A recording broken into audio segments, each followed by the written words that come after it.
हम अपनी 90 से 99% बीमारियों को भारतीय योग, आयुर्वेद एवं प्राकृतिक चिकित्सा से ठीक कर सकते हैं, तो अंग्रेजी दवाओं से बीमारियों को कंट्रोल करने के नाम पर प्रतिवर्ष 8 से 10 लाख करोड़ रुपए की लूट आखिर क्यों?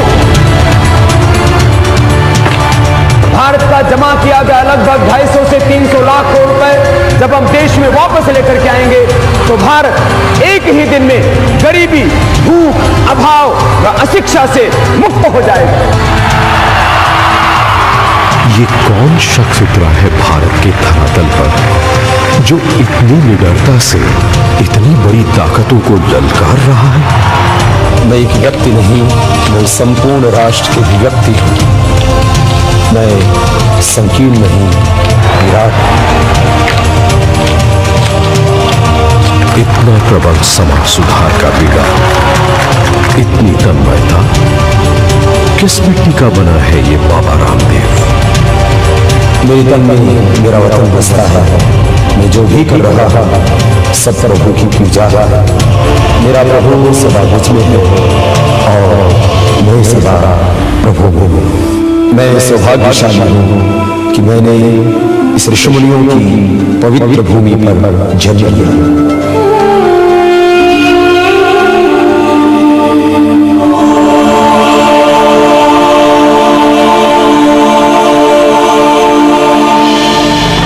भारत के एक छोटे से हरियाणा के गांव अलीपुर, जिला महेंद्रगढ़ में कुछ साल पहले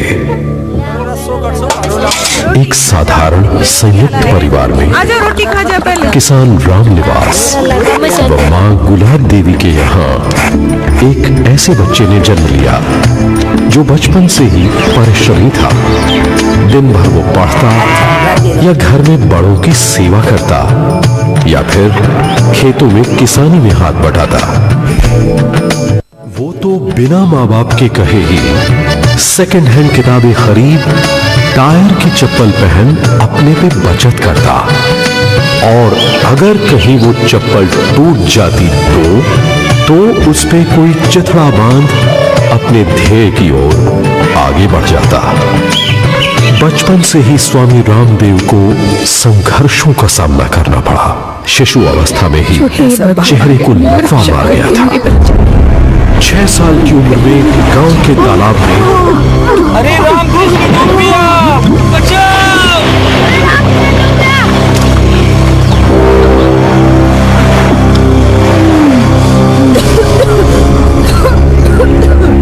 और उसी अवस्था में एक बार अपनी बहन के साथ खेल खेल में ही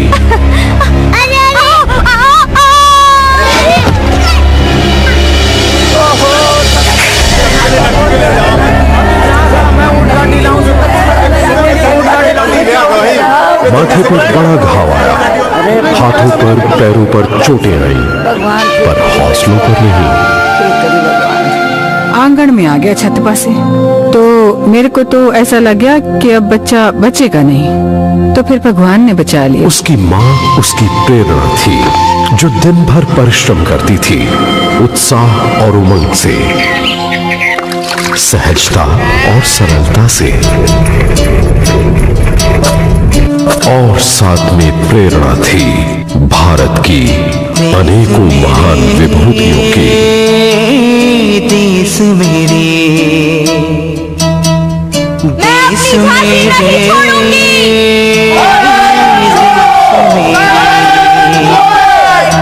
सलाम शहीदों तुम पे होता गुरूर। हर दुखी के आंसू पहुंचना हर भारतीय का कर्तव्य। खौलता खून बढ़ता नसों में जुनून है।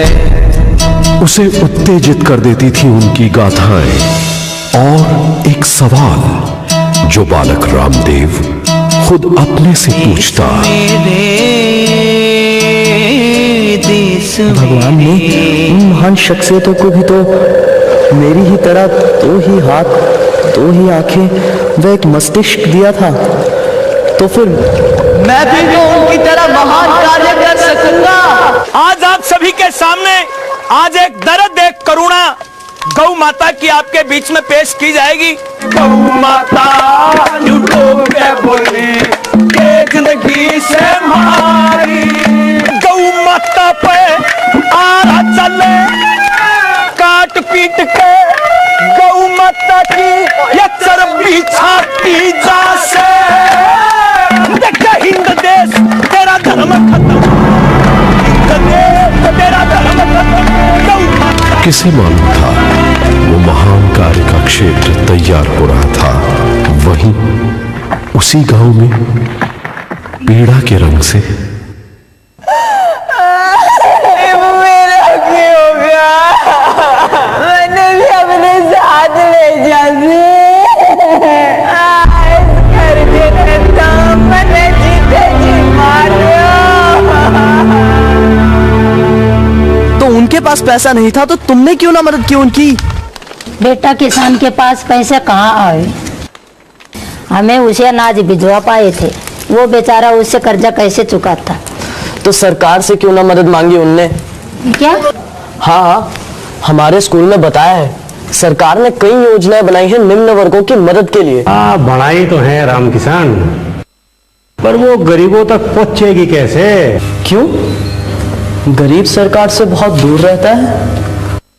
अरे भाई, बीच में पैसा खाने खिलाने वाले भी तो हैं। किसी और का पैसा लेने?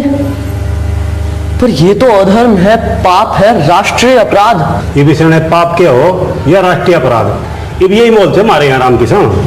अरे क्यों बालक की मासूमियत छीन दे सो भाई? अरे मासूमियत ना छीन रहा, हकीकत से सामना करने लग रहा सू ताकि यो पटरी पर आ जाए। देश मेरे सलाम शहीदो तुम पे होता गुरूर है, खौलता खून बढ़ता नसों में जुनून है। चाहे कितने भी अब कांटे बिछे हो, चाहे कितने भी अब शोले बिछे हो, हार नहीं मानेंगे। ये तो वक्त ही बता पाएगा कि ये अध्यापक रामदेव को पटरी पर ला पाए या रामदेव समाज को पटरी पर लाए। वह यूं हमारी धर्मशाला में कुछ दिनों के लिए एक ब्रह्मचारी रहने को आए। उनका हमारे यहाँ के बालकों के साथ मेलजोल होने लगा। वह बालका ने बतान लागे गुरुकुल की बातें, वह पढ़कर सुनान लागे महर्षि स्वामी दयानंद सरस्वती जी की किताबें।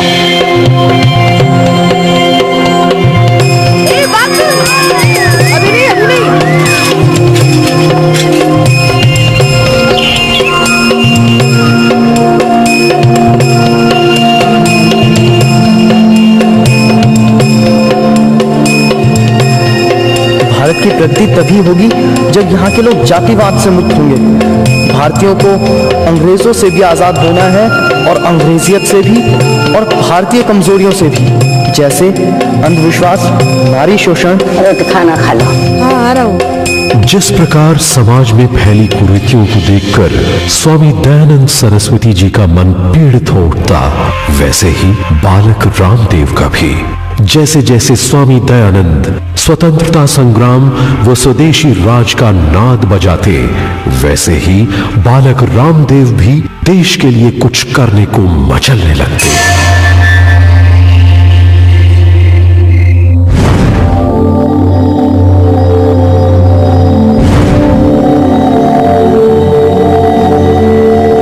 कहते हैं हम किताबों को नहीं ढूंढते, कुछ किताबें ही हमें ढूंढ लेती हैं। वही हुआ। इन पुस्तकों ने जगा दी एक नई वैज्ञानिक सोच बालक रामदेव में। अब तो इस बालक को जिला स्कूल छोड़ गुरुकुल में ही पढ़ना था, क्योंकि बालक रामदेव ने पढ़ लिया था मैकॉली का कथन कि उस समय के ईमानदार भारतीयों को उन पर अंग्रेजी शिक्षा थोप कर ही गुलाम बनाया जा सकता है। अंग्रेजी संस्कृति के सामने उनके अंदर हीन भाव पैदा कर नहीं बनना था उसे मैकॉले की इस षड्यंत्रकारी शिक्षा व्यवस्था का एक हिस्सा।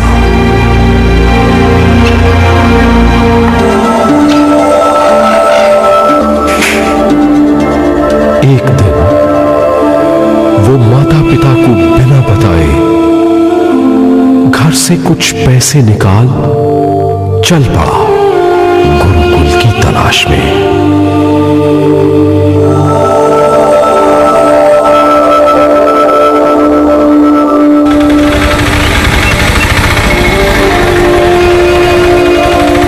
लक्ष्य साफ था मगर रास्ता नहीं। निकल तो पड़ा था गुरुकुल की तलाश में, पर न रहने का ठिकाना था न खाने का, और पैसे भी थोड़े ही थे। हरियाणा से ढूंढते ढूंढते जा पहुंचा रुड़की। वहां गुरुकुल तो मिला नहीं, पर कच्चा चिवड़ा खाकर पेट दर्द जरूर मिला। रुड़की से बस जैसे तैसे बालक रामदेव मेरठ को निकल पड़ा। मेरठ पहुंचकर एक गुरुकुल का पता भी चल गया, पर हम तो छोटे बच्चों को लेते हैं महोदय, आपकी तो दाढ़ी मूंछ भी आ गई है।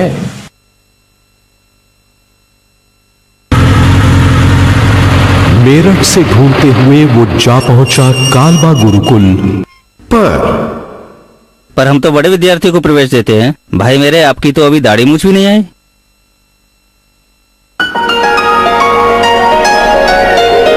आखिरकार हरियाणा के खानपुर गुरुकुल ने इस बालक को प्रवेश दे ही दिया।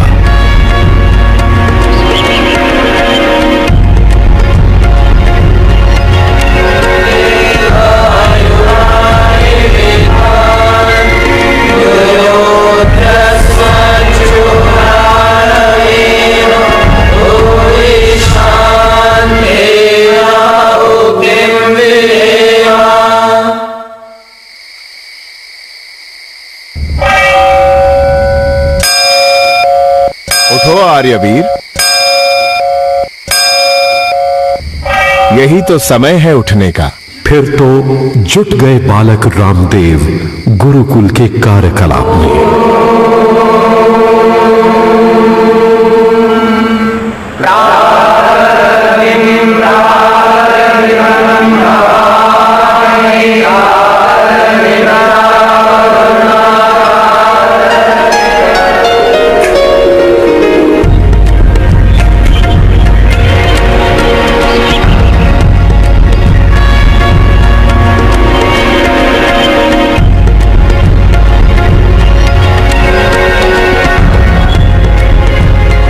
और इसी गुरुकुल शिक्षा प्रणाली में बालक रामदेव का परिचय हो गया एक अलग जीवन पद्धति, योग से।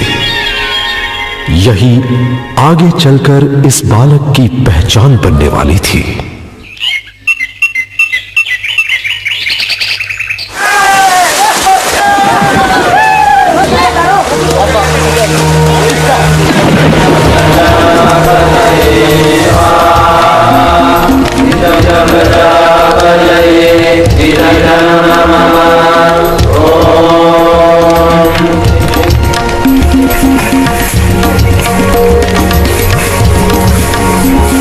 बालक रामदेव ने देखा कि गुरुकुल में न सिर्फ पढ़ाई पे जोर दिया जाता, बल्कि शारीरिक उन्नति को भी बराबर का महत्व दिया जाता और सेवाओं में भी शिक्षा दी जाती, ताकि बड़ी बड़ी नौकरियों की तैयारी में विद्यार्थी छोटी छोटी सेवाओं को न भूल जाए। बड़ा साहब बनने की दौड़ में उदारता में मौनी न रह जाए।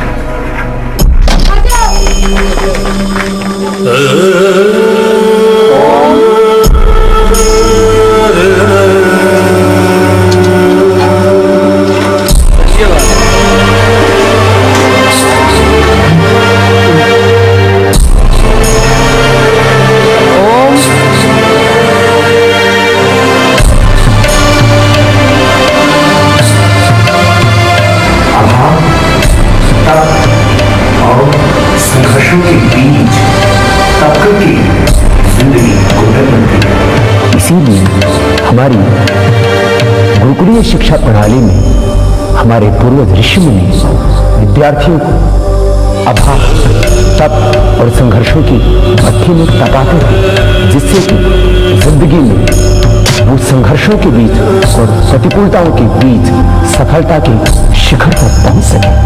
और मुझे तो तपस्वी भी बनना था। क्या हो गया ब्रह्मचारी? कुछ नहीं गुरुजी, सर्दी पर विजय पाने का प्रयत्न कर रहा हूँ। आपने कहा था ना, जो तपस्वी बनना चाहे उसे सर्दी व गर्मी सहन करने का अभ्यास करते रहना। बस वही कर रहा था। कैसा ग्रहणशील है मेरा ब्रह्मचारी। तुम्हारा संकल्प सदा पूर्ण हो। इसी खातिर जन्मा था क्या तन्ने कि तू घर छोड़ के भाग लिया? तन्ने सुना नहीं?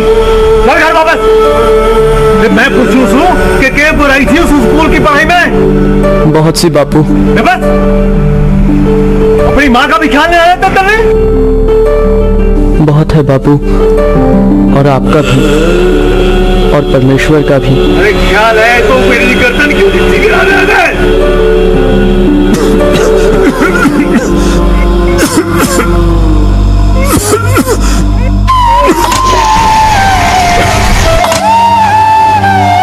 वो तो यहाँ ब्याही हमारे गांव की बेटी ने तन्ने पहचान लिया, तभी तो पता लग गया हमने तेरा। वह बोली राम निवास किया, अनाज ना था तो हम भिजवा देते। लड़के से भीख क्यों मंगवाने लग गया? बापू ये भीख नहीं है, ये भिक्षा है। भीख तो तब होती अगर हम काम चोरी करते। ये सच में गर्दन नीची करने के लिए ही है। अगर अहंकार है मन में तो ज्ञान किस काम का? तो और ये भी समझना है कि गरीब से गरीब तक के अन्न जल से पोषण हुआ है हमारा, तो उनके प्रति कुछ कर्तव्य है हमारा। ये तो सीधा साधा चाले है कि हाथ पोटा तो उनके रहने पर वचन देने लग रहा है। बापू कुछ भी तोड़ दो, जान भी ले लो, तो भी मैं ये भारतीय शिक्षा प्रणाली नहीं छोड़ूंगा।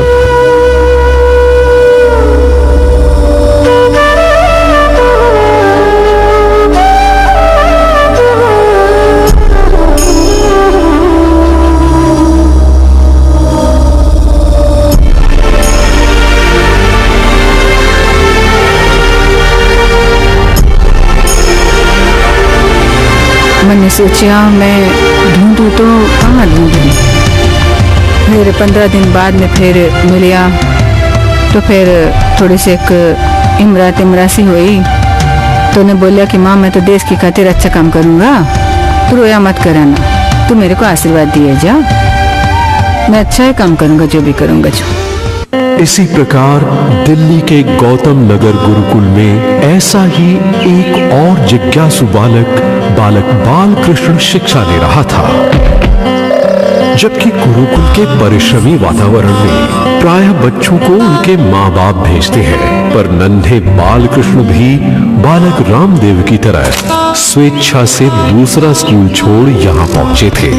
ये होनहार भी घर वालों से बिना बताए निकल गए थे गुरुकुल के लिए। उन्होंने तो गुरुकुल में जाने के पैसों की भी कहीं और से व्यवस्था करा ली थी। जैसे बालक रामदेव का सबसे प्रिय शब्द क्यों था, वैसे ही इन सुपूत का भी। वो तो कभी अध्यापकों के सामने प्रश्नों की झड़ी ही लगा देते। माननीय गुरुजी, आज के सांस्कृतिक कार्यक्रम में श्रृंगार रस क्यों था, जबकि महर्षि दयानंद सरस्वती जी ने तो कहा है कि विद्यार्थियों को उत्तेजित करने वाले दृश्यों से दूर रखना चाहिए। दूसरा, आज परीक्षा में एक विद्यार्थी को नकल करते देख मेरा मन बहुत उदास हो गया। कोई नकल करता है या गलत काम करता है, उसका फल ईश्वर उसे देगा, हमें चिंता करने की आवश्यकता नहीं। इन उत्तेजनाओं का परिणाम ये होता कि वो एक गुरुकुल छोड़ दूसरा गुरुकुल ढूंढने निकल पड़ते।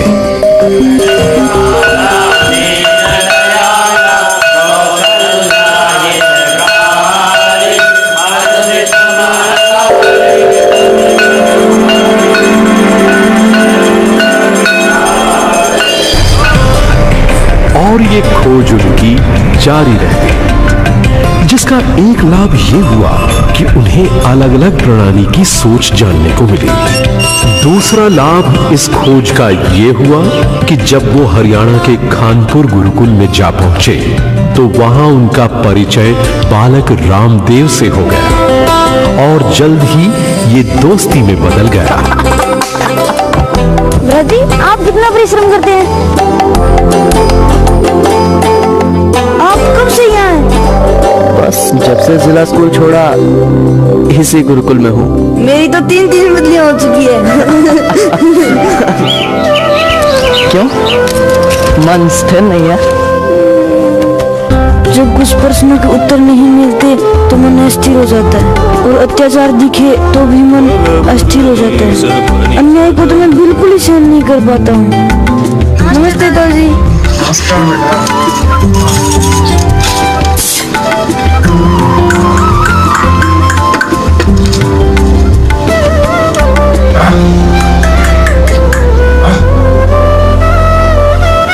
बालकृष्ण, गुरुकुल पहुंचते ही एक पुस्तक दूंगा पढ़ने को।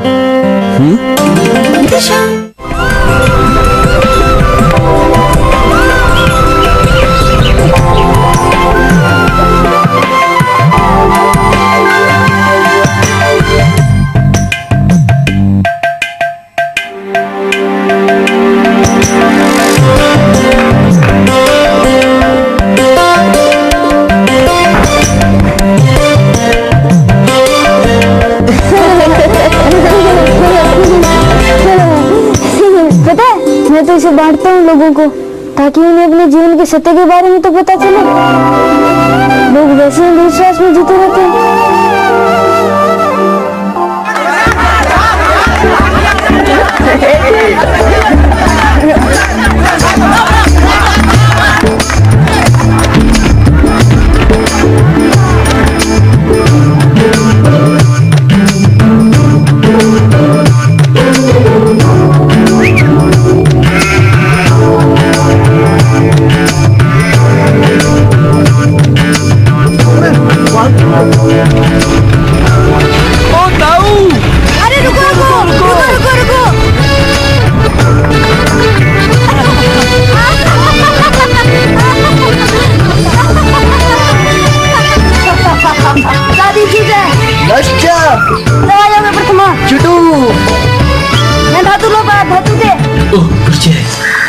हाँ ब्रह्मचारी, तैयारी जोरों पर है? जी गुरुजी। सूत्रों की स्मृति तत्काल आनी चाहिए और उच्चारण भी शुद्ध होना चाहिए। ले सिच चौ चरती तो माँ वेक वचने निष्ठा।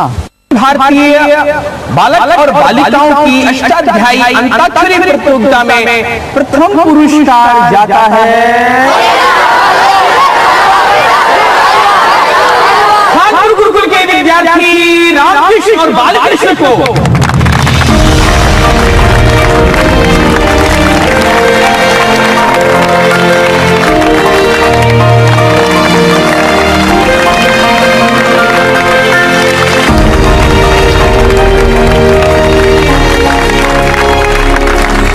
इन दोनों की दोस्ती और गहरी होती चली गई, इतनी कि जब जिज्ञासु बालकृष्ण फिर किसी और खोज में निकल भी जाते तो भी पत्र व्यवहार से अपने सहपाठी रामदेव से संपर्क न छोड़ते। ये कोई पूर्व जन्मों का साथ था या कोई अधूरा कार्य जो इन दोनों को मिलकर पूरा करना था? वैसे उस वक्त ये मालूम कहा था, उस वक्त तो मन इधर उधर भी चला जाता। मुझे पता चल गया मुझे क्या बनना है। मुझे दुनिया का सबसे तेज दौड़ बनना है जिसे कोई ना हरा सके। अरे वाह। और फिर कुछ ही पलों में ये मन हार भी जाता।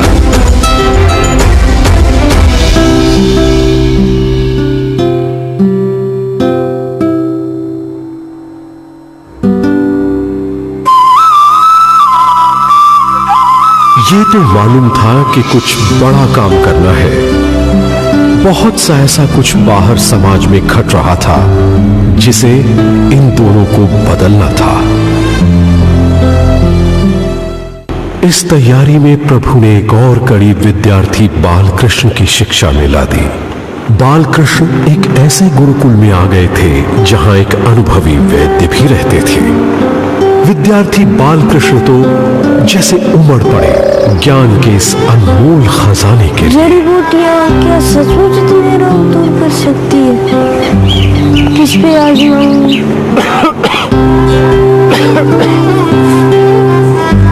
क्या वेदों का पाठ याद करने के लिए बैठाए हो और तुम यहाँ क्या कूट रहे हो? जी जड़ी बूटी आयुर्वेद तो वेदों का ही अंग है गुरु जी।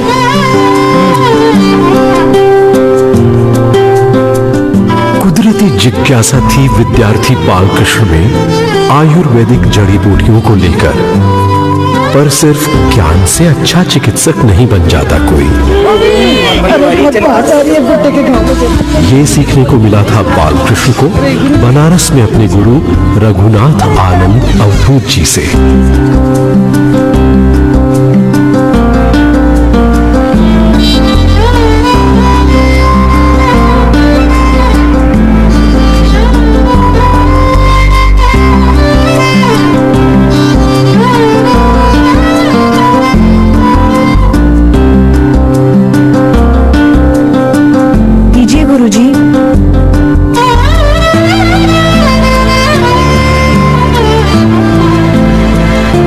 बस मुझे लगा जब गुरुजी ये काम कर सकते हैं तो मैं क्यों नहीं कर सकता।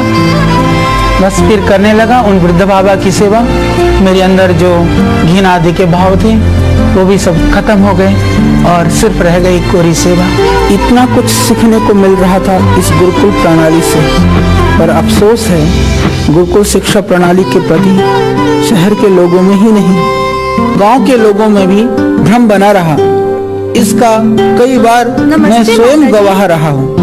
देखो कितना सुथरा छोरा आए हो, बेचारा मोटा न फंसा लिया।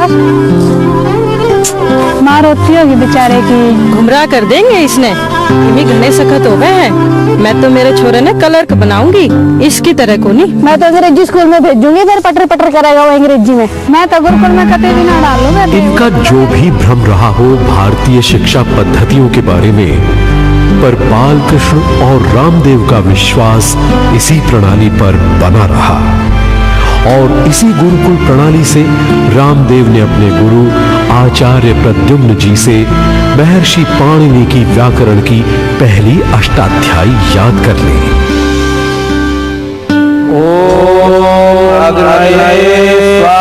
फिर गुरुकुल कालबा में गुरु आचार्य बलदेव जी से व्याकरण सहित वेद वेदांग की शिक्षा दीक्षा ग्रहण की और बन गए रामकृष्ण से आचार्य रामदेव। उसके बाद भारतीय दर्शन, उपनिषद और वेदों के गहन अध्ययन के लिए आचार्य रामदेव देश के कई क्षेत्रों में गए। कभी दक्षिण के विद्वानों के पास, तो कभी सौराष्ट्र, तो कभी महाराष्ट्र के विद्वानों के पास। कई विरले योगियों से योग की बारीकियां समझी। युवा अवस्था में प्रवेश किए बालकृष्ण भी इस बीच गुरुकुल की पढ़ाई करके बाहर आ गए और अपने प्रिय विषय जड़ी बूटियों से निरोगिता के अध्ययन में जुट गए। कोई भी रास्ता, कोई मंजिल उनके लिए दूर न थी।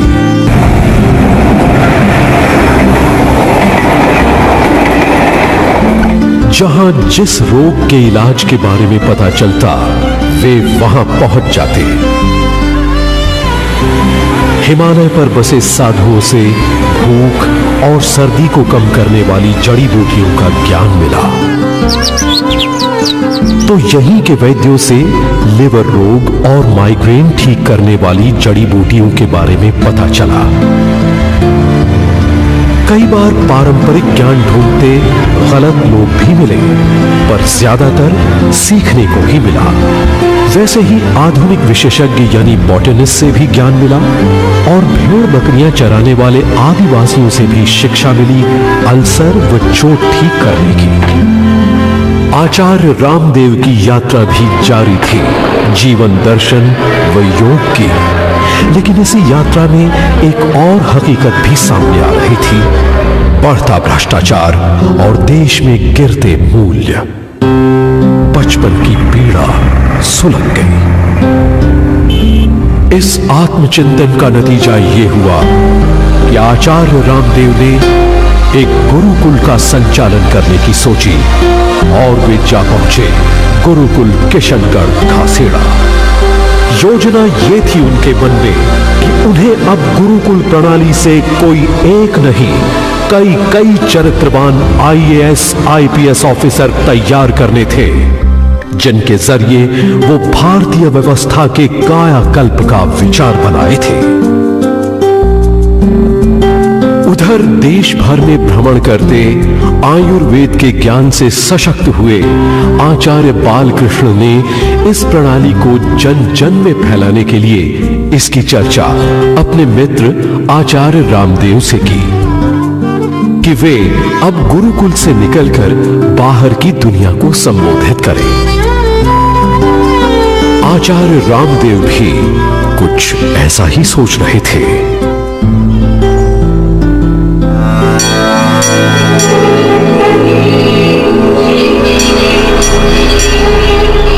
और दोनों जा पहुंचे हरिद्वार।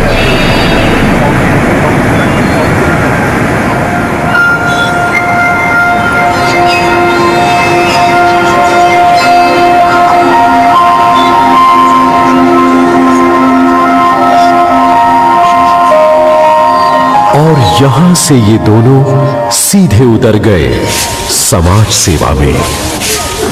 अरे अरे महाराज, ये क्या कर रहे हैं? हमारा काम है प्रभु, ये हमारा काम है। अपनी बस्ती में सफाई का आगे भी ख्याल रखना भाई। हाँ, अपनी बस्ती का ख्याल रखेंगे, सफाई से सही है। अरे महाराज, उधर वो माता जी का भी हाल पूछाते हैं। जी चलिए। अरे जरा जल्दी जाओ, इन्हें रोको, मैं इनसे बात करना चाहता हूँ। प्रणाम महाराज, गुरुजी आए आपसे मिलने के लिए। बेटा प्रणाम बाबा। राम राम बाबा, लाए मेरे लिए भी बेटा? हाँ माँ, लाया हूँ आपके लिए भी दवा। जीते प्रणाम महाराज जी। नमस्कार नमस्कार महाराज जी प्रणाम। बहुत प्रसन्नता हो रही है तुम लोगों को, बहुत प्रशंसा सुन रहा हूँ कई दिनों से तुम्हारी। यहां उन्हें मिला आमंत्रण श्री शंकर देव जी महाराज से उनके कृपालु बाग आश्रम को चलाने का। पर इस बीच तुम तो मेरे भगवान हो। देश के लोगों की गरीबी, अशिक्षा, अभाव व शोषण को देखकर उनका मन विचलित हो गया। दवा ले लेना, आराम हो जाएगा। हाँ? और राजवती देवी कैसे हो, ठीक हो? राम राम महाराज। राम राम। हाँ, थोड़ा फायदा तो है आपकी दी दवाई से। बाकी फायदा तब होगा जब तुम्हारा आदमी तुम्हें दारू पी करके पीटना बंद कर देगा। वो ना सुनता मेरी। कहाँ है वो?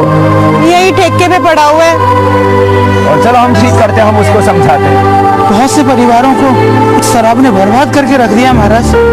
कौन हो, किस काम से आए हो? अरे भाई तुम्हारे काम से आए। तो फिर मेरे आदमी की भी छुड़ा दो दारू। हे भगवान, तुम्हारा आदमी भी दारू पीता है? हाँ। कहीं पत्नी की बेबसी देखी पति के हाथ, तो कहीं पति की दुर्दशा देखी दमनकारी तंत्र के हाथ। कहीं जाति, प्रांत व भाषा के नाम पर देश में आग की लपटें दिखाई दी, तो कभी सांप्रदायिक दंगों में देश को धधकते देखा, तो कभी एक दूसरे के संप्रदाय को भी खरीदते देखा, धर्म फैलाने के लिए नहीं, अपने संप्रदाय को बढ़ाने के लिए। क्यों भाई, किस चीज की खुशी मनाई जा रही है? ये लोग अपना धर्म परिवर्तन करके जो आ रहे हैं। धर्म परिवर्तन क्यों? उनके पिताजी जो है बहुत बीमार थे, फिर जो है बाहर वाले लोग हैं ये आए और उन्होंने उनकी खूब सेवा की, मतलब दवा, घर खर्च सब, और फिर जो है उन्हें बताए अपना धर्म परिवर्तन कर देने के फायदे, सो इन्होंने कर दिया। दूसरी तरफ भ्रष्टाचार, अपराध व बलात्कार की घटनाएं सुन मन दुखित हो उठा। ऐसा लगा इस पीड़ा से पैदा हुए आक्रोश से तो खुद अपनी ऊर्जा का पतन होगा। जब इतने सारे मुद्दों पे हल्ला बोलना है तो प्रथम आत्मशक्ति का संचय करना होगा, औरों को जगाने से पहले खुद को जगाना होगा।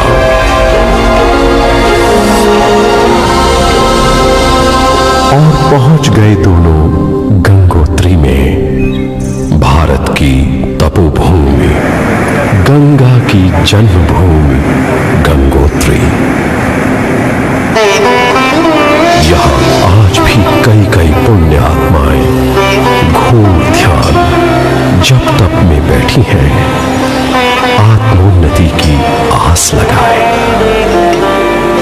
ये दोनों भी जा पहुंचे वहीं की गुफाओं व कंदराओं के बीच, उस तपोवस्था में पहुंचने जिसका संकल्प बचपन में किया था।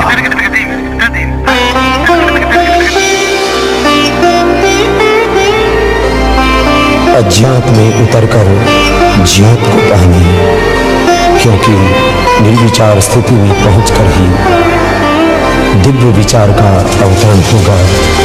स्वयं पर स्वयं की जीत होगी, क्योंकि जो प्रज्ञावान होकर इंद्रियों से, भोग वासनाओं से आगे निकलकर सदाचार, सत्य, संयम रूपी योग मार्ग पर चलेगा, वही तो अपनी मंजिल पाएगा।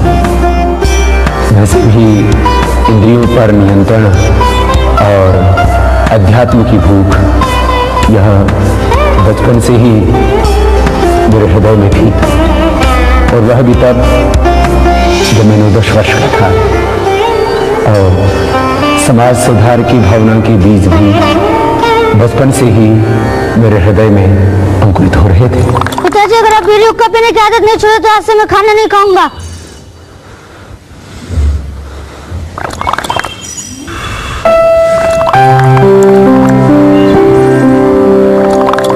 रे दद्दू रे पप्पू रे राजेश, रे मेरी माँ सद रही है, सब लोग खाने वास्ते आ जाओ।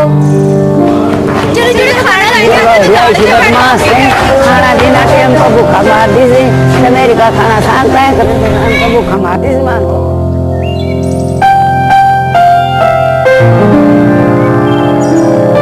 ले खा ले। मैं नहीं खाऊंगा। अरे खा ले। मैं नहीं खाऊंगा। खा ले। मैं नहीं खाऊंगा।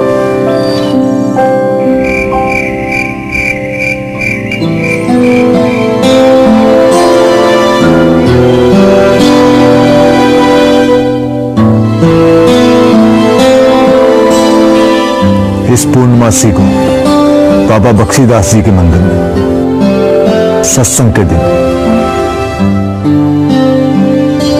छोड़ दूंगा हुक्का और बीड़ी। अब तो खाना खा ले बेटा। अब तो खाना खाएगा, सुबह से माँ ले खा ले। बच्चा खाना नहीं खाता तो माँ के दिल में कुछ कुछ होता है बेटा।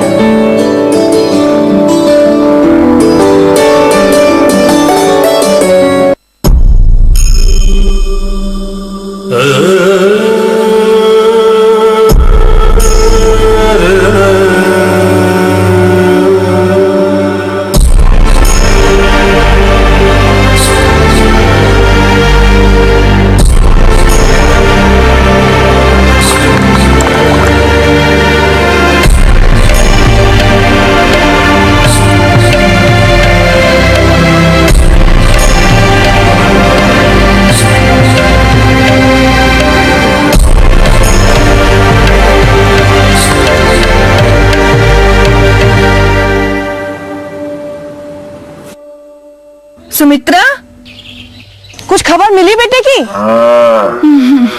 क्यों, तुम्हारा आदमी पता नहीं लगा रहा? क्या बताऊं, वो तो कहते हैं सही राह निकल पड़ा है बालकृष्ण, बढ़ने दो उसे, रोको मत। हाँ, तुम्हारे आदमी ने भी तो कितनी मुश्किल से शादी के लिए हाँ की थी। अब क्या कहें, कोई कोई लोग अपना अच्छा भला घर छोड़कर जाने क्या ढूंढने निकल पड़ते हैं, जंगलों में, पहाड़ों में, पता नहीं क्यों। जब तक ध्यान द्वारा व्यक्ति की स्वयं से पहचान नहीं होगी, उसकी आत्मशक्ति जागृत नहीं होगी।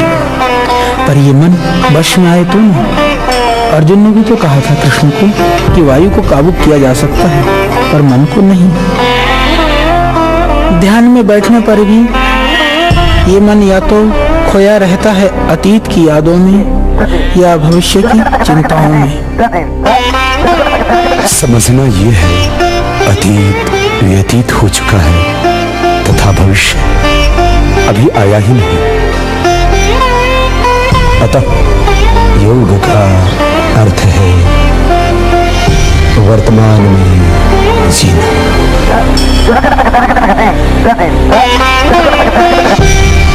और वर्तमान में जीना, जीवन को उत्सव बनाना है।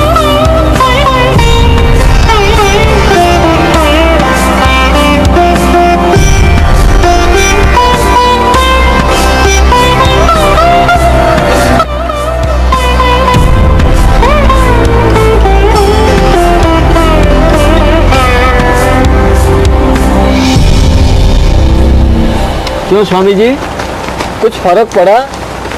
ये बालकिशन जी जब सेवा करते हैं बहुत फायदा होता है। देखना बालकृष्ण, एक दिन तुम बहुत बड़े वैद्य बनोगे। मन के पार जाने से ही व्यक्ति अपने अस्तित्व से जुड़ता है। योगश्चित्त वृत्ति निरोधा। गुरुजी, हमरा भाग में का लिखा है, कुछ बताएं। अरे हाथ तो ठीक है, अपने कर्म अच्छे कर लो, भाग्य तो अपने आप ठीक हो जाएगा। बाबा जी, आप खांसते रहोगे क्या तकलीफ है? हाँ, लगता है आपको दमा की बीमारी। आओ मेरे पास आओ, आपको योग कराता। अतः योग का अर्थ है अपने केंद्र से जुड़ना और अपने ही स्वरूप का दर्शन समय करना। यही तो है साधना का पथ, मुक्ति का मार्ग। प्रभु दर्शन की एक एक क्षण, एक एक कण, अभीप्सा, तितिक्षा, जिज्ञासा, प्यास, भूख, विरह, मुमुक्षुत्व, जीवन में आने वाले समस्त दोषों, काम, क्रोध, लोभ, मोह, अहंकार आदि क्लेशों, वह समस्त अशुभ का त्याग करते हुए भगवान के प्रति समग्र समर्पण, अनकंडीशनल सरेंडर, इनसे ही है मुक्ति।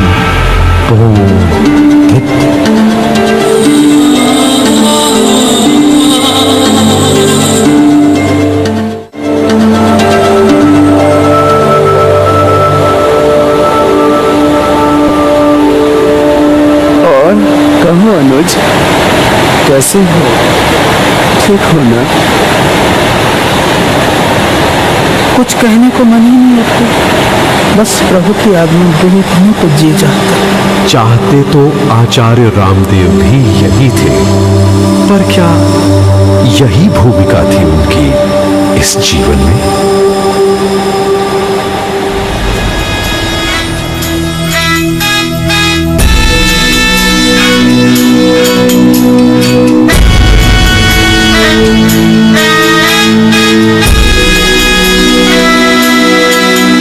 आंधियों में भी दिया जलाएंगे हम,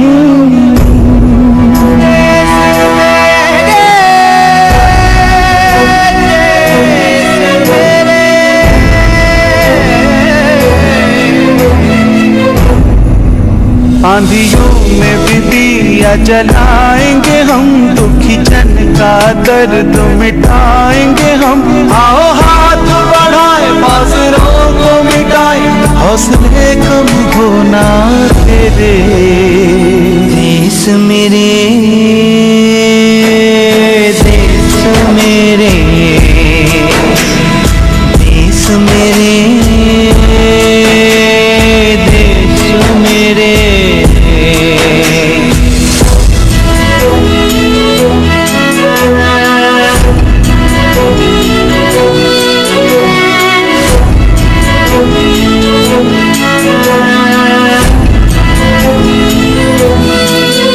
जो कहते थे रोशनी लाएंगे हम, जो कहते थे रोशनी लाएंगे हम, कोने कोने से अंधेरे मिटाएंगे हम। ओके मोह में अंधे करके काले धंधे, सूरज को निकल गए तेरे। देश मेरे, देश मेरे। ओम मेहता जी, बालकृष्ण, मैंने कुछ सोचा। देश मेरे, बात तो करनी पड़ेगी और कुछ करना भी पड़ेगा। आचार्य रामदेव को लगा आत्म स्वरूप में आ जाने से जो ऊर्जा प्रकट हुई है उन दोनों में, अब उन्हें इस ऊर्जा, इस बोध को वापस समाज में लगाना होगा, क्योंकि मां भारती पुकार रही है अब उन्हें इस बार कुछ अलग करने के लिए। उन्हें लगा आगे की आध्यात्मिक यात्रा अब इन सेवाओं के साथ साथ करेंगे।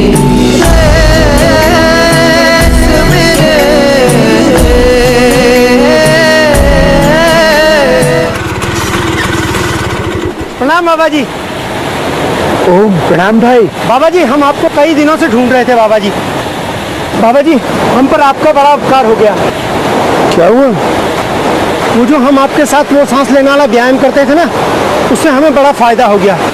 क्यों जग गई कुंडली? नहीं कुंडली नहीं जगी, लेकिन वो जो हमें मिर्गी के दौरे पड़ते थे ना हर दूसरे तीसरे दिन, वो नहीं पड़े अभी पिछले 3 महीने से। ये मेरी पत्नी है, इसको भी कमर में दर्द रहता था, गिर गई थी ना एक बार, मैंने भी इसको भी सिखा दिया वो सांस लेने वाला व्यायाम। अब इसको भी बहुत फायदा है। प्रणाम स्वामी जी। मेरा आर्टरीज में ब्लॉकेज हो गया था, अभी चेक करवाया तो पता चला कि वो 80% ठीक हो गया है। मैंने तो बस आपका वो सांस वाला व्यायाम।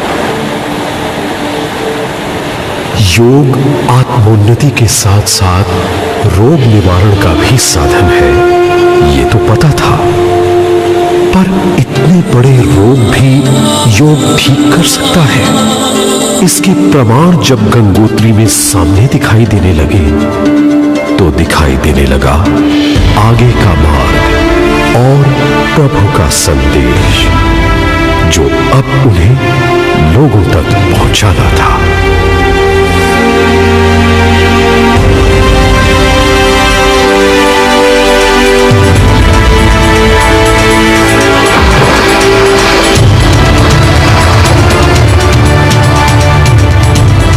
हे प्रभु, हे मां गंगे, हम तेरे पुत्र आज ये दृढ़ संकल्प लेते हैं कि हम अब अपना संपूर्ण जीवन लोगों को निरोग बनाने में ही लगाएंगे, तो भारत को स्वस्थ, समृद्ध और चरित्रवान बनाएंगे तथा अपने पूर्वजों की संस्कृति के प्रति लोगों को जागरूक व गौरवान बनाएंगे, ताकि आगे चलकर फिर कोई उन्हें भ्रमित न कर सके।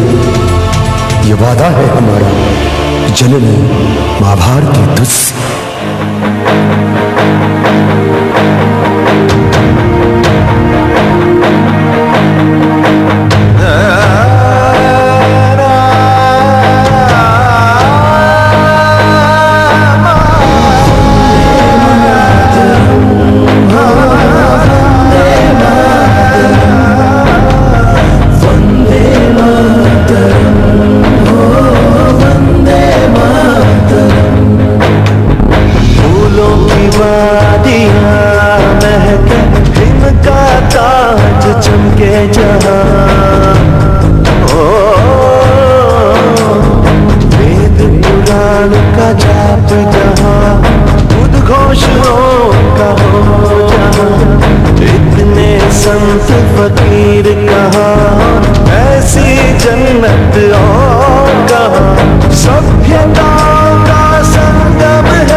भाई नहीं मिली क्या?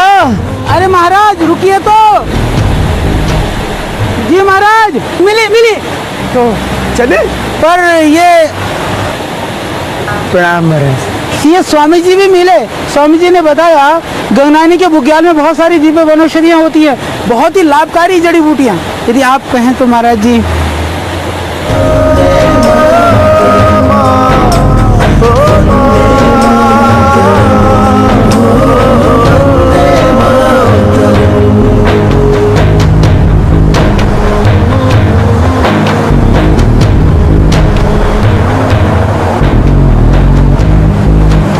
प्रणाम महाराज। महाराज जी प्रणाम। महाराज जी कहाँ से आ रहे हैं? महाराज जी कहाँ जा रहे हैं? हरिओम तत्सत। बाकी सब गपशप। उतर तो रहे थे मैदानों में, पर मन कहीं वहीं हिमालय में छूट रहा था। ऐसे सच्चे साधुओं के पास गंगा के उस वेग में, तपोवन की विशालता में, उस पवित्रता में जो पल पल उस परम सत्ता के होने का बोध कराती है।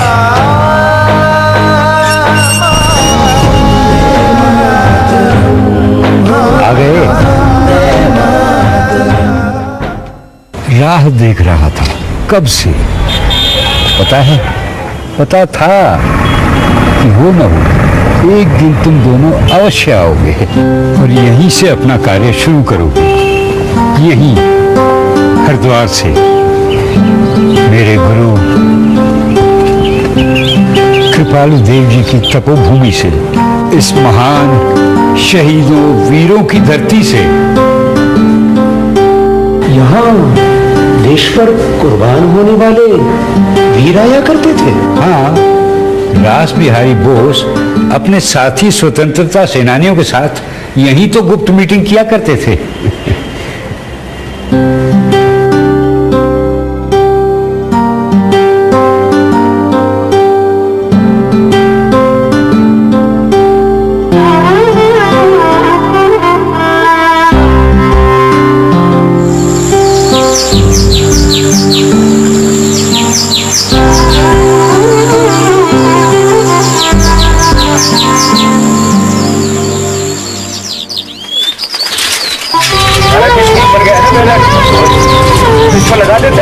यहीं से स्वामी शंकर देव जी के सहयोग से व सहयोगी स्वामी मुक्तानंद, स्वामी कर्मवीर व अन्य बंधुओं के साथ मिलकर सन 1995 में दिव्य योग मंदिर ट्रस्ट की स्थापना की गई। उस कृपालु बाग आश्रम से जहां कभी स्वतंत्रता संग्राम क्रांति का नाद बजता था, नाद आज भी स्वतंत्रता का ही था।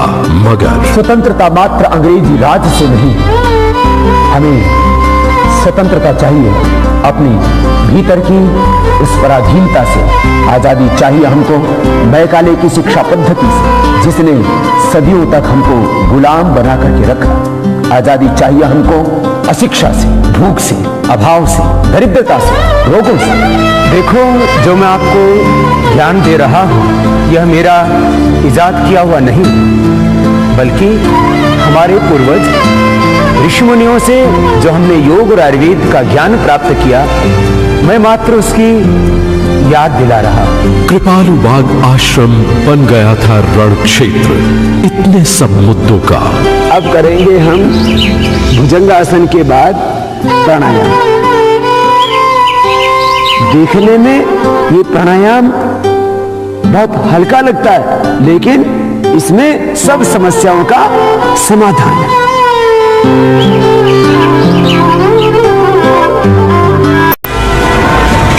गुरुकुल के पढ़े हुए संस्कृत पढ़ाने के अलावा कर ही क्या सकते हैं। कितनी बार सुन रखा था ऐसे तिरस्कारपूर्ण शब्दों को। मैंने सोचा मैं ऐसी जगह जाऊंगा जहां मुझे कोई नहीं जानता होगा और वहां भी कुछ करके दिखाऊंगा। और फिर मैं पहुंच गया पोरबंदर। दोनों पैरों को सामने रखिए, हाथों को सांस भरते ऊपर उठाओ और धीरे धीरे छोड़ते हुए सामने झुकेंगे। बहुत बढ़िया आचार्य जी, बहुत સરસ। એવું છે કે ભાઈઓ અને બહેનો, આ આચાર્યજી આપણને યોગ તો શીખવાડી રહ્યા છે, પણ એ પછી ફ્રી, એકદમ ફ્રી છે। તમારી ટ્રીટમેન્ટ પણ કરશે। जिनको भी कोई रोग है, ક્યાંય ન જાઓ, આચાર્ય जी ने बताओ, હું ગેરંટી સાથે કહું છું, बहुत आराम मिलेगा। એ મોટા ભાઈ, અમને બતાવો ને તમારો આર્થરાઇટિસ।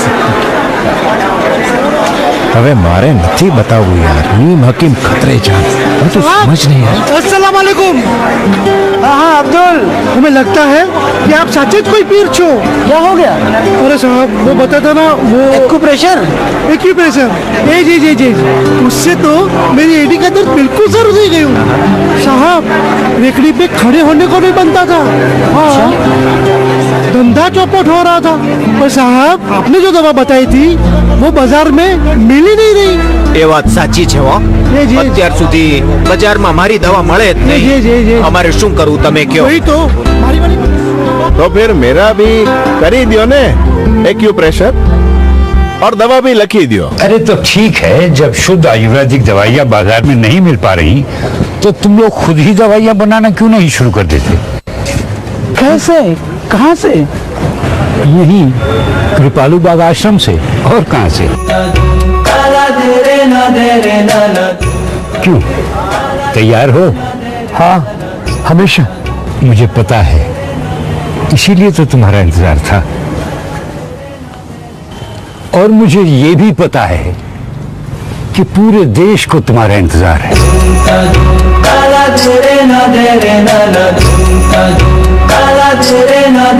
तू चलता चल हर पल,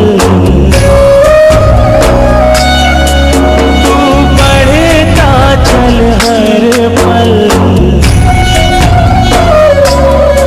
तू चलता चल हर पल, तू बढ़ता चल हर पल, चरणों को छूता तू चल,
भाई बालकृष्ण, ये किराया का पतीला तो वापस कर दे, नहीं तो पता लगा 10 रुपए किराया और चढ़ जाएगा।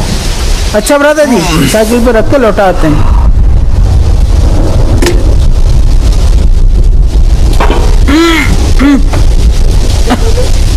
उठाइए। अरे सब्र टूटे तो क्या है, हौसले छूटे तो क्या है, हंसती को अपनी मिटा ले, आरज़ू को अपनी जगा ले, तू पतंग जैसा मचल, आग की आगोश में जल,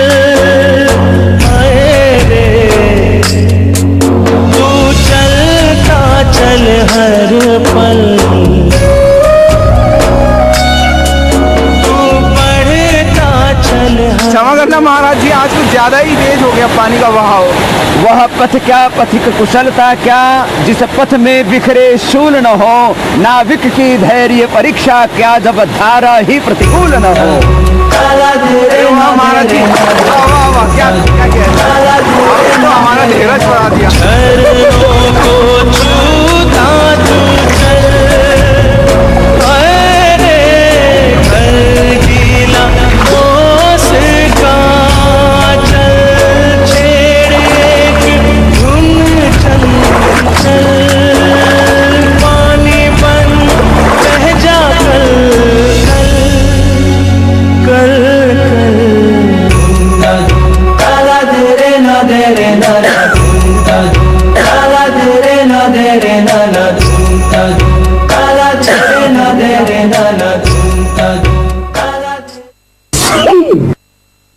राधा जी आप अपना भी तो ध्यान रखा करो, ये दवाई ले लो।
परंतु इनके संकल्प की दृढ़ता के विषय में पूछिए शंकर।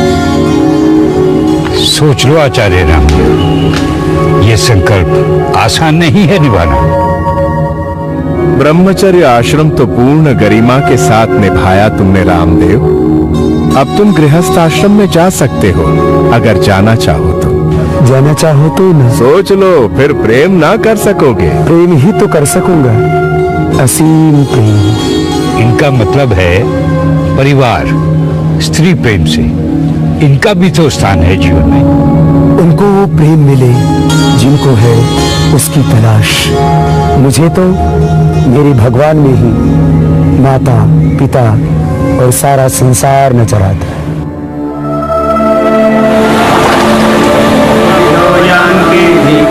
तपसा सह अग्निर्मातत्र नयतु अग्निर्मेधं दधातु मे अग्नये स्वाहा। ओम भूः संन्यस्तं मया स्वाहा। अब स्वामी रामदेव जी संन्यास धर्म का संकल्प लेंगे।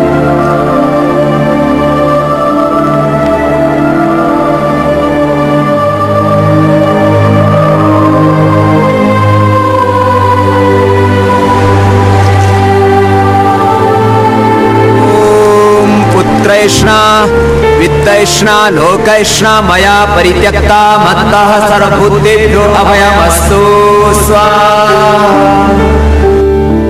मैं आज से पुत्र वैशिष्ट आदि के मोह से ऊपर उठकर अपने संन्यास धर्म का पालन करूं।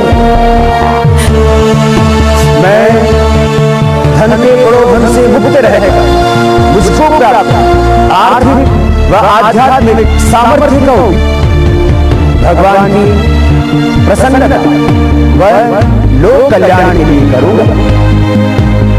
मैं मान प्रतिष्ठा की इच्छा का त्याग करके अनासक्त होकर अपना कर्म करूंगा।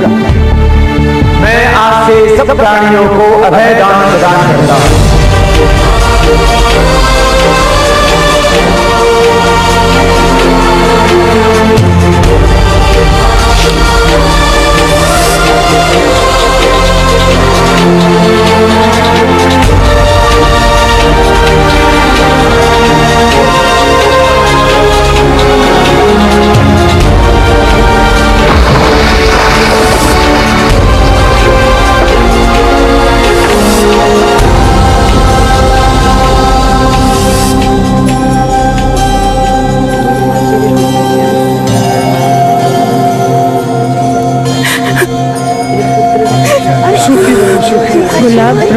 बहन जी रो मत, आपने अपना पुत्र स्वामी रामदेव विश्व को अर्पित कर दिया है और उनका तो जन्म ही विश्व कल्याण के लिए हुआ है।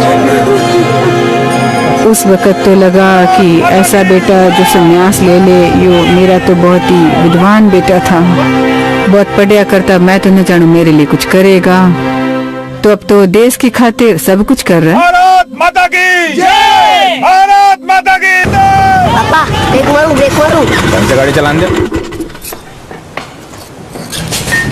हाँ भाई, ओ महाराज, कहाँ बैठते बड़े वैद्य जी? इस तरफ वहाँ बैठते हैं, उधर। अरे छेड़ मत इसे।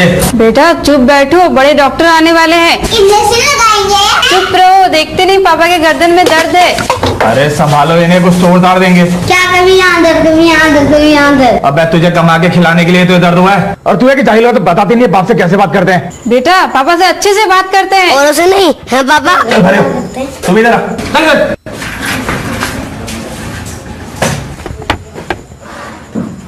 बोलिए, पेशेंट आप ही हैं? जी, आप, मेरा मतलब है आप बाहर कूट रहे थे ना मजदूरों की तरह, लुंगी बांधे तो मैं समझा वो आप कोई मजदूर। जी जी बैठिए। हाँ, ये नहीं, पैसा नहीं, आप नाड़ी दिखाइए जरा। इधर इधर इधर बैठिए। बहुत गैस बन रही है, बहुत ज्यादा पेट गड़बड़ है। जी जी बिल्कुल, बहुत गैस बनी हुई है और शौच की आती नहीं है, किस्तों में जाना पड़ता है, इसलिए दफ्तर में भी लेट हो जाता हूँ। और ये गर्दन इतनी कर चुकी है कि नीचे आती नहीं है, देखिए। स्वामी जी को पता था निरोग उन्हें लोगों को शरीर से भी करना है और मन से भी। तनाव ठीक होगा तो रोग ठीक होंगे। और योग एक स्वस्थ जीवन दर्शन है। योग एक उपचार की वैज्ञानिक पद्धति है जो हमें विकारों और तनाव से मुक्त कराती है। पर जिस देश ने योग आयुर्वेद की शिक्षा पूरी दुनिया को दी, उसी देश में योग आयुर्वेद का कोई भविष्य ही नजर नहीं आ रहा था। उस समय एक योगी ने मैदान में उतर करके योग को चिकित्सा विज्ञान के रूप में फैला दिया।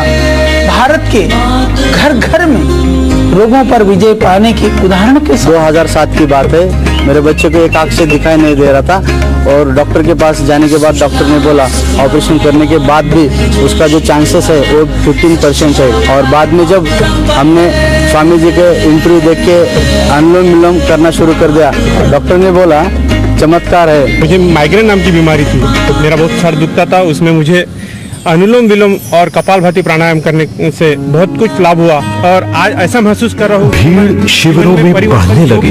मीडिया का रोल था इसमें। टीवी सेट्स के सामने पार्क्स में लोग दिखने लगे, प्राणायाम करते, रोगों से जूझते। लोगों में उम्मीद जग गई थी, इतना सरल उपाय हो सकता है निरोगी रहने का। मैं थायराइड के लिए एल्ट्रॉक्सिन टैबलेट और रेलोड टैबलेट लेता था और डॉक्टर ने कहा था जब तक जियोगे जब तक लेनी पड़ेगी। और मैंने 14 साल तक गोलियां ली थी कंटिन्यू। पिछले 5 साल से मेरी गोलियां छूट गई, मेरा गुस्सा शांत हो गया, मेरे स्वभाव में परिवर्तन हो गया और इस प्राणायाम से मेरे को बहुत लाभ मिला। लाखों लोग जुड़ने लगे और लाखों ने दान दिया। 2005 के अंत तक माने दिसंबर तक हमारी पूरी तरह से शराब छूट गई। आयुर्वेद की गोली खाई मैंने, 1 महीने में मेरी शुगर जो है कंट्रोल हो गई। और चश्मा सबसे पुराना हमारा रोग जो है वो उतर गया चश्मा। बहुत बहुत प्रणाम आपको।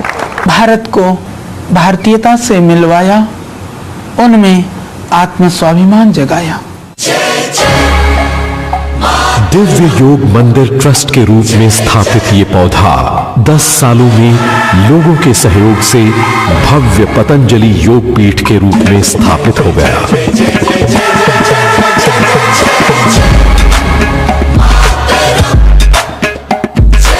और फिर जुट गए योग आयुर्वेद को जन जन में फैलाने के लिए।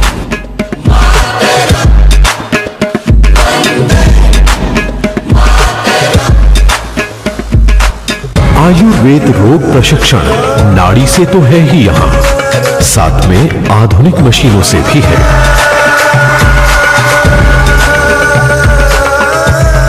जबकि दिन शुरू होता है इस अस्पताल में हवन व विश्व कल्याण की प्रार्थना के साथ, जैसे इनके बचपन में हुआ करता था।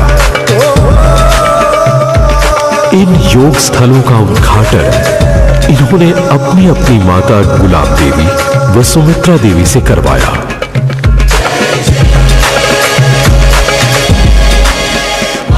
जब मिलने लगा लोगों को लाभ और बढ़ने लगी लोगों की भीड़, तो इतनी बड़ी जगह भी छोटी पड़ने लगी।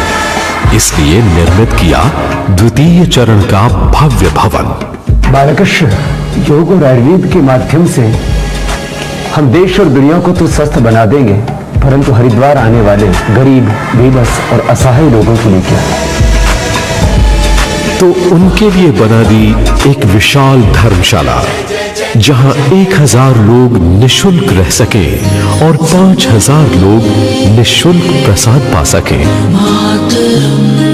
कहीं साधनों की कमी थी समाज में और कहीं भावनाओं की, तो बना दिया पतंजलि योगपीठ ने वानप्रस्थ आश्रम, जहां वृद्ध नागरिक आत्मसम्मान और सुकून के साथ जीवन व्यतीत कर सकें।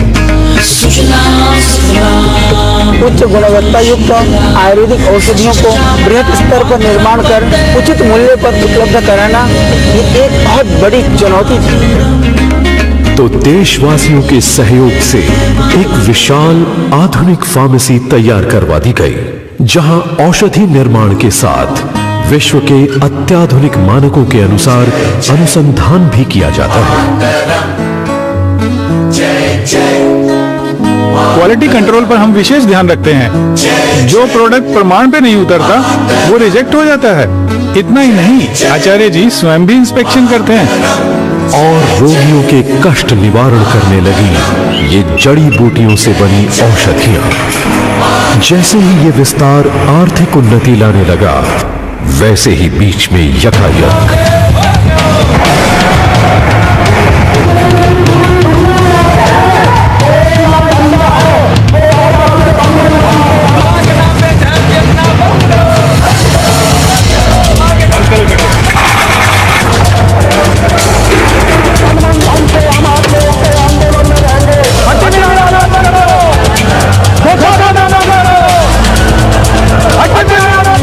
आरोप ये लगाया उस माननीय बहन ने कि स्वामी रामदेव दवाओं के अंदर आदमी की खोपड़ी मिलाकर के अनैतिक काम कर रहे हैं और देश के लोगों को धोखा दे रहे हैं।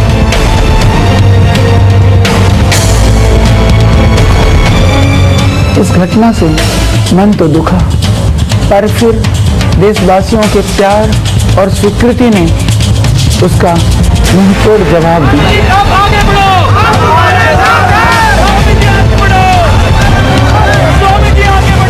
कुछ नहीं, ये एक षड्यंत्र है संस्था को बदनाम करने के लिए, योग और आयुर्वेद की गति को विराम देने के लिए, जो स्वामी जी और आचार्य जी इतनी तन्मयता से फैला रहे हैं। इसके अलावा और कुछ नहीं। उत्तरांचल सरकार ने जो नमूने आश्रम की औषधियों से लिए थे, उसमें दवाओं में हड्डियां और मानव की खोपड़ी का नामो निशान कहीं नहीं मिला।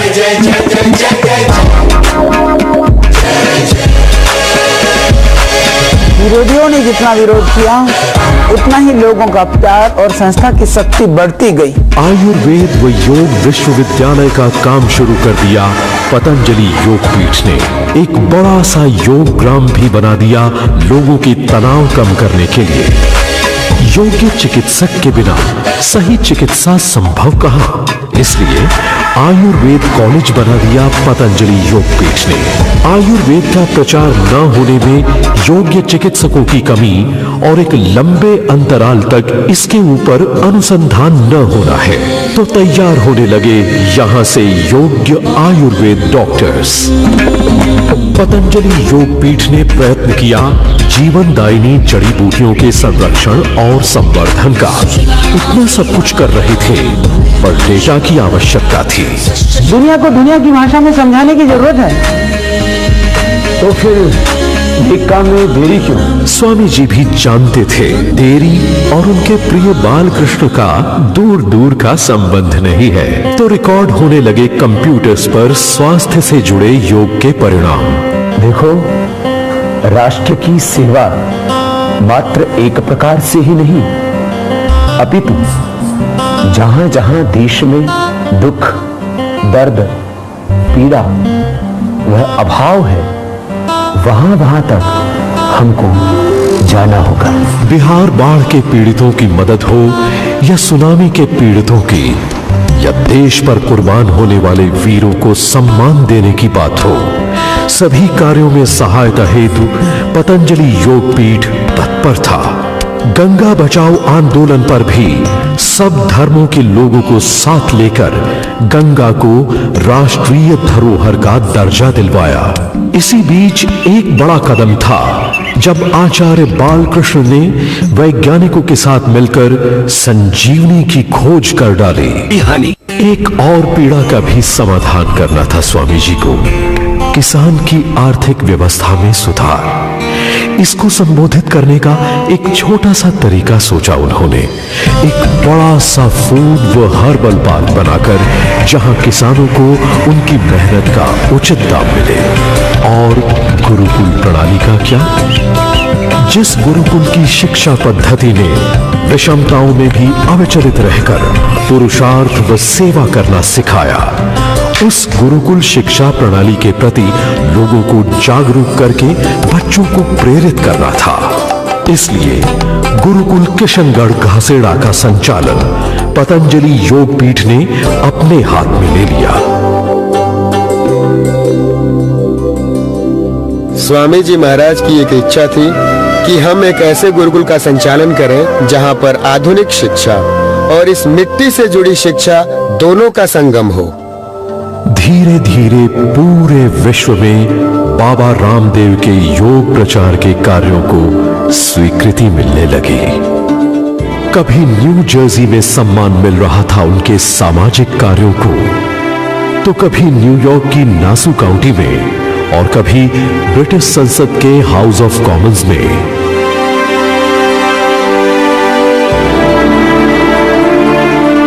स्कॉटलैंड में तो एक पूरे द्वीप पर उन्होंने भारतीय योग व आयुर्वेद की गतिविधियों को स्थापित कर योग संस्कृति का झंडा गाड़ दिया।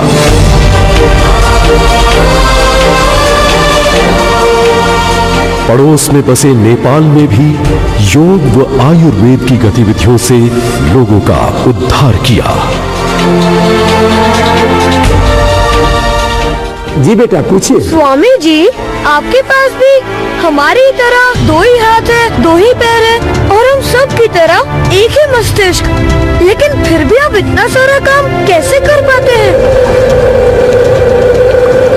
स्वामी जी, एक बात तो हम सब भी आपसे जानना चाहेंगे। पिछले 10 सालों में आप दोनों के रहन सहन में कोई भी परिवर्तन नहीं है, परंतु आपकी गतिविधियों में इतनी प्रगतिशीलता के पीछे क्या रहस्य है? एक जीवन में इतना सब कुछ असंभव सा लगता है।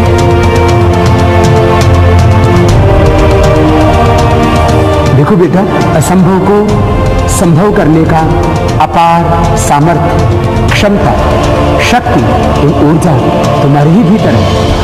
बस समय का सम्मान करो। 6 घंटा नींद के लिए 1 घंटा योगाभ्यास, 1 घंटा नित्य कर्म और 2 घंटा परिवार को देते हुए 14 घंटा बिना रुके निरंतर परिश्रम करो। एक दिन आप भी आसमान की ऊंचाइयों तक जरूर पहुंचोगे। बाधाओं में रुको नहीं, संकटों के सामने झुको नहीं और निंदाओं से विचलित ना होकर के जब तक दम में दम है बेदम नहीं हो, जब तक ध्येय न मिल जाए तब तक आगे बढ़ते रहो। स्वामी जी, आचार्य जी, अब आपकी फ्यूचर प्लानिंग क्या है? देखो बेटा, मेरा जन्म ही आत्मोत्थान और राष्ट्रोत्थान के लिए हुआ है। मैं इस देश की मिट्टी में पैदा हुए अन्न जल को खा करके जीवित हूँ। इस देश की माँ बहन बेटियों, इन करोड़ों भारतीयों की आंखों के आंसू, मेरे दिल की वेदना पीड़ा और उनकी खुशहाली ही मेरी प्रसन्नता है।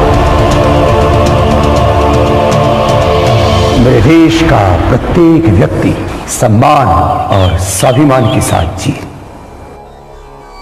सब देशवासी समृद्ध, संस्कारवान व चरित्रवान हो। एक भी व्यक्ति की मौत भूख व बीमारी से ना हो। मेरे और मेरी अनुज बालकृष्ण का थे योग और आयुर्वेद से देशवासियों की सेवा करना तो है ही, पर इस सबको प्रचलित करवाने के लिए और एक संस्कारवान भारत और विश्व का निर्माण करने के लिए मेरी सबसे पहली लड़ाई भ्रष्टाचार से है।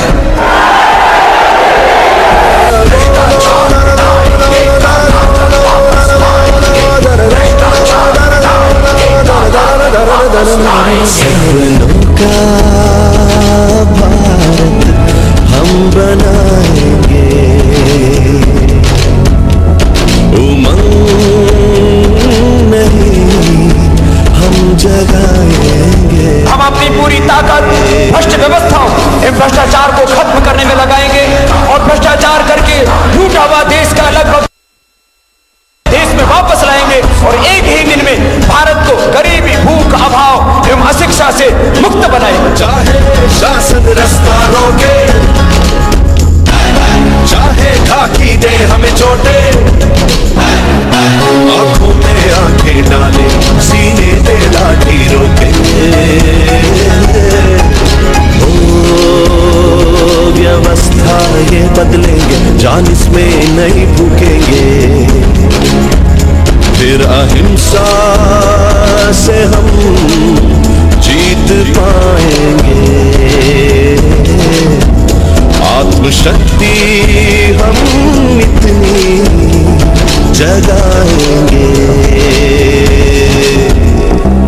भ्रष्टाचार मिटाएंगे, आतंकवाद सुनाएंगे। भ्रष्टाचार मिटाएंगे, आतंकवाद सुनाएंगे। गांव-गांव में जाएंगे, सोचे कि नहीं फैलाएंगे।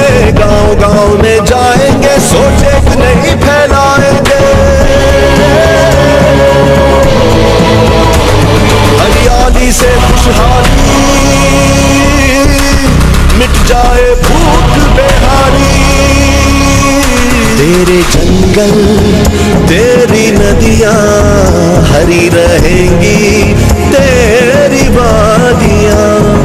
योग से निरोगी ये दुनिया सारी होगी, योग से निरोगी ये दुनिया सारी होगी। अपने अहंकार जैसे पूरी विजय होगी। बोले भारत माता की। तुझे प्रणाम हो, तुझे प्रणाम। बस लोगों को जगाना है, जागो और जगाओ, यही है हमारा अध्याय। न जीवन से पलायन, न मौत का गम, हमें रहना है सदा संग, यही योग है।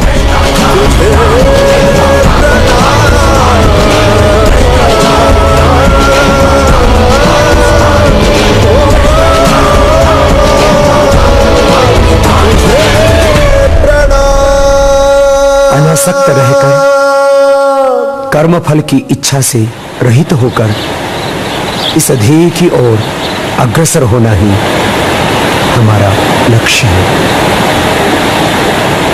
स्वामी जी, इस रास्ते में कोई डर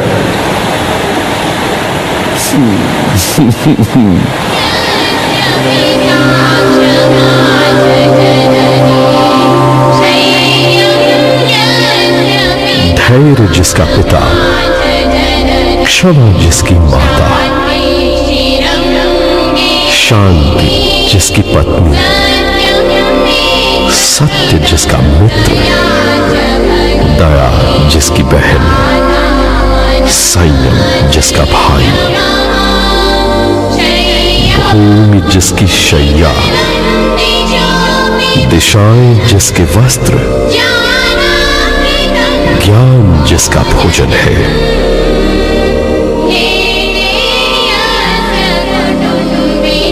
ऐसे कुटुंब वाले योगी को क्या किसी का डर?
आत्मा श्रेयसी